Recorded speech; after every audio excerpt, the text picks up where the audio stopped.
अतिरिक्त मोबाईलचा वापर आणि डायबिटीस याचा काही संबंध आहे का?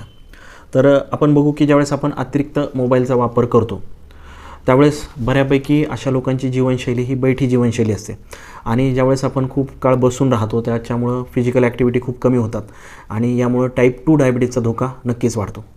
दुसरं फॅक्टर असं आहे की पुअर स्लीप पॅटर्न, म्हणजे जे लोक अतिरिक्त मोबाईलचा वापर करतात अशा लोकांमध्ये झोपेची क्वालिटी ही खूप डिस्टर्ब असते, झोपेचं ड्युरेशन पण कमी असतं आणि यामुळे इन्सुलिन रेझिस्टन्स वाढतो आणि डायबिटीस होण्याचा धोका वाढतो. तिसरी महत्त्वाची गोष्ट, ज्यावेळेस अतिरिक्त मोबाईलचा वापर करतो अशा लोकांमध्ये वारंवार स्नॅकिंग किंवा खाण्याची सवय असते आणि वारंवार खाण्यामुळं सुद्धा इन्सुलिन रेझिस्टन्स वाढतो आणि डायबिटीस होण्याचा धोका आहे. आणि सगळ्यात महत्त्वाची चौथी गोष्ट म्हणजे स्ट्रेस आणि मेंटल हेल्थ.